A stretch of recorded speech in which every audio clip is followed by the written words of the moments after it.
Olá, moçada. Aqui é o professor Junior. Nós vamos começar no dia de hoje a nossa aula de Química Orgânica inaugural. Química Orgânica é uma matéria fantástica.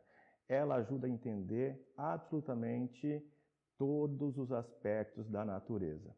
Agora, nós vamos observar que para poder falar sobre Química Orgânica, nós temos que conhecer uma linguagem da Química Orgânica, que é baseada nas suas fórmulas estruturais. Então vamos pensar o seguinte, como é que eu vou representar uma fórmula estrutural se ela é constituída de um número gigantesco de elementos, de átomos? Nós temos que criar uma maneira de simplificá-lo. E para simplificar essa fórmula, eu preciso omitir informações. Mas veja bem, omitir informação não é fazer ela deixar de existir, é só não representá-la, correto? Então, vamos pensar numa fórmula de um composto bastante fácil, que é o butano. Butano, um composto que é encontrado no gás de cozinha, né? No GLP. Então, pensamos. Bom, o butano ele é constituído de 4 carbonos e 10 hidrogênios. Como os compostos orgânicos se organizam, segundo o Kekulé, ligando um carbono no outro, nós vamos ter uma estrutura assim, formada por 1, 2, 3, 4 carbonos ligados e os 10 hidrogênios em torno dele. Mas o que nós estamos enxergando aqui? Bom, vamos marcar. Aqui nós estamos enxergando o hidrogênio, nós estamos enxergando o carbono, nós estamos enxergando a ligaçãozinha do hidrogênio com o carbono e a ligação do carbono com o carbono. Ou seja, nós estamos vendo 4 informações. Carbono, hidrogênio, a ligação do hidrogênio e a ligação do carbono com o carbono. Bom, quando a gente pensa em organizar isso, a gente pode escrever ela em reta, em zigue-zague, mas podemos omitir. A omissão vai funcionar assim, ó. Aqui você tem os hidrogênios que estão ligados ao carbono, mas você não está enxergando mais a ligação dele. Mas você sabe que esse carbono faz uma ligação com cada hidrogênio, ou seja, o hidrogênio faz uma ligação com o carbono. Então estamos omitindo essa informação. Posso escrever em zigue-zague, posso também omitir a ligação que existe entre os carbonos. Como aqui o CH2 ele está se repetindo, né? Pode ser colocado em evidência e indicado aqui fora do parênteses o número de vezes que ele está se repetindo. Mas a linguagem que mais assusta é essa. Então assim, mas Júnior, parece um monte de risquinho, né? Parece apenas um brinquedo, uma brincadeirinha de criança que está aprendendo a usar o lápis. Mas o que você está vendo aqui é apenas uma daquelas 4 informações que eu disse. Eu falei para você que você estava vendo o carbono, agora você não está vendo mais. Você estava vendo o hidrogênio e também não está vendo o hidrogênio. E você não está vendo mais a ligação entre o hidrogênio e o carbono. O que você está vendo é uma única informação, a ligação que existe entre os carbonos. Então imagine que aqui você tenha um carbono, aqui no vértice você tem outro carbono, aqui outro carbono e o seu quarto carbono. Aí você imagina, bom, o carbono faz 4 ligações, Júnior. Se ele faz 4 ligações, as ligações que você não está enxergando aqui será com os átomos de hidrogênio. Se você vê uma e falta 3, na verdade não falta 3. São os 3 átomos de hidrogênio que estão ligados aqui. A mesma coisa nesse. Se você está vendo 2 ligações, entende-se que as outras 2 são com os hidrogênios. Veja. Se eu tenho agora uma cadeia fechada, como esta aqui, C4H8, você tem que imaginar que você tem um carbono aqui, outro carbono aqui, outro carbono aqui. E que como cada carbono desse está realizando, como você pode observar aqui, 2 ligações, então entendo que cada um desses carbonos terá ligado a ele 2 hidrogênios, certo? Olha, se você for observar, aqui nós temos um elemento que não está escondido.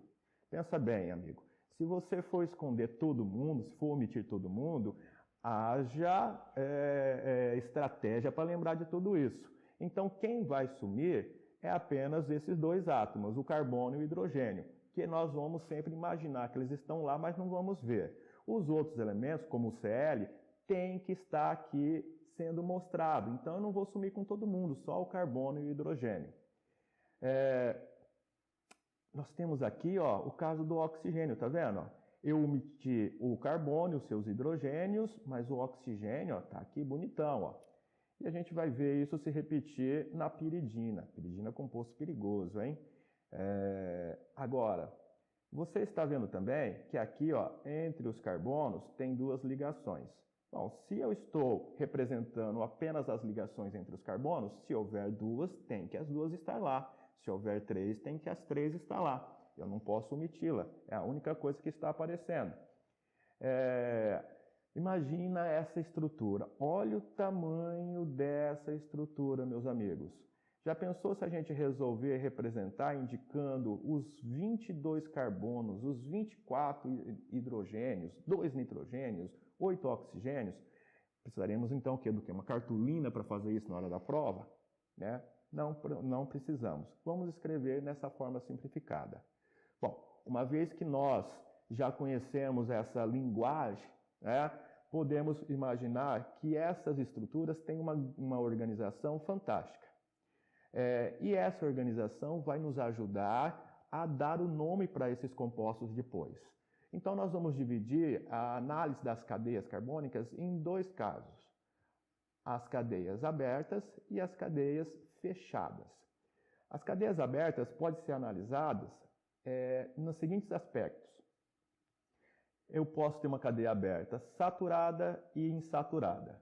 Ou eu posso ter uma cadeia normal ou ramificada. E para finalizar, eu posso ter uma cadeia homogênea ou heterogênea.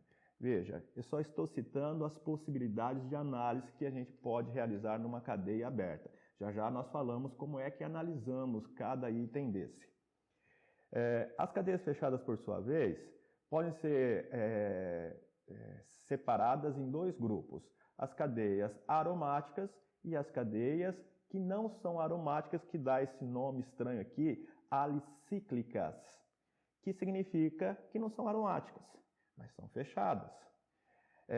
As cadeias fechadas que não são aromáticas podem ser saturadas ou insaturadas, normais ou ramificadas, homocíclicas e heterocíclicas. Júnior, as homocíclicas é a mesma coisa de homogênea?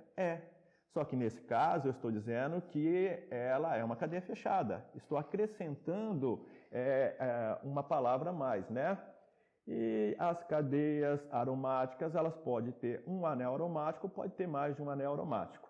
Podendo ainda esses anéis serem condensados, esses anéis podem ser chamados também de núcleos, né? Núcleos aromáticos ou núcleos isolados. Bom, isso eu estou citando as possibilidades de análise das muitas e diferentes estruturas. Como é que funciona cada uma delas? Vamos começar. Para a gente entender se a cadeia é homogênea, se a cadeia é heterogênea, precisamos entender sobre heteroátomo. Bom, vamos pegar aqui o nosso grifa-texto e vamos ver que o heteroátomo tem que ser um átomo diferente, né? Aqui, diferente. Agora, esse átomo diferente, ele não pode estar em qualquer lugar. Ele precisa estar entre carbonos. Então, ele precisa que ele se encontre pelo menos entre dois carbonos. 2, 3, 4, dependendo do elemento. Né? Quando você pega um cara que está entre os carbonos, ele não está na ponta, na extremidade da cadeia. Ele vai estar onde? Aqui, que eu já grifei para vocês. Vai estar no meio. Então, se ele estiver na ponta, ele não é um heteroátomo. Olha só. Aqui o oxigênio está se prestando ao papel de heteroátomo. Né? Vamos voltar para a nossa caneta. Né? Então, se a gente for observar, o oxigênio aqui é um heteroátomo. Por quê? Porque ele se encontra entre dois carbonos. Do mesmo jeito, nós estamos vendo aqui o enxofre. O enxofre também é um heteroátomo. Mas, Júnior, e o Cl? O Cl também não é diferente? Bom, o Cl só faz uma ligação. Se ele só faz uma ligação, como é que ele pode estar no meio? Como é que ele pode ser um divisor da cadeia? Como que ele pode diferenciar a cadeia, né? Não. Ele precisa estar no meio. Então, nem o Cl, nem o hidrogênio e nenhum outro elemento que realiza apenas uma ligação vai ter como ser um heteroátomo, né? Um último exemplo, você pode ver aqui, o nitrogênio está fazendo papel de heteroátomo. E esse oxigênio, ele não faz duas ligações? Faz, mas ele não está no meio. Então, não é porque ele é oxigênio que ele é heteroátomo, e sim porque ele se encontra entre os carbonos. Então, se o átomo está entre carbonos, ele é um heteroátomo. Bom, para saber o que é uma cadeia aromática, precisamos saber o que é um núcleo aromático. Bom, vamos pensar o seguinte, vou grifar aqui, ó. Essa palavra aromático, será que vem de aroma? De cheiro? Não, gente. Vem de aro. Porque quando você for observar o anel aromático, você vai ver que ele é circular.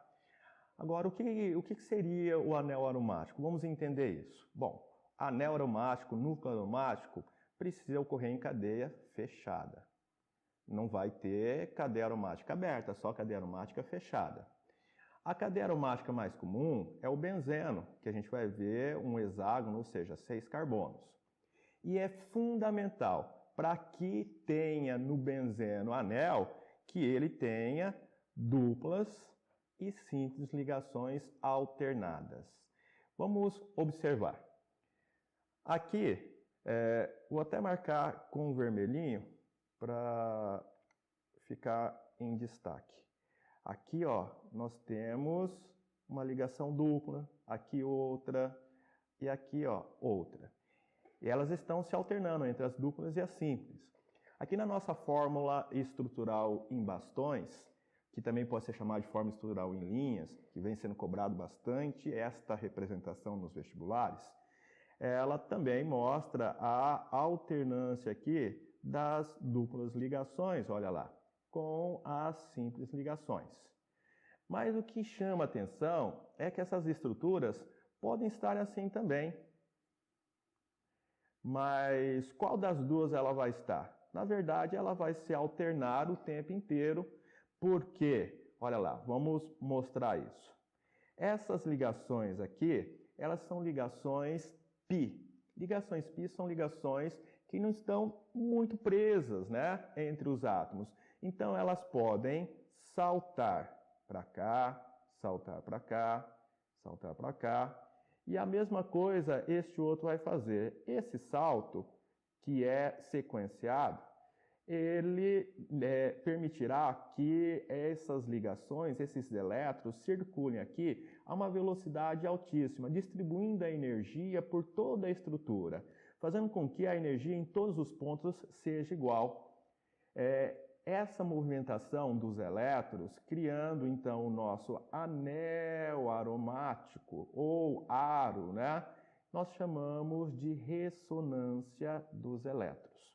Então, tem anel ou tem duplas e simples ligações alternadas, você vai ter na cadeia fechada uma característica de aromática.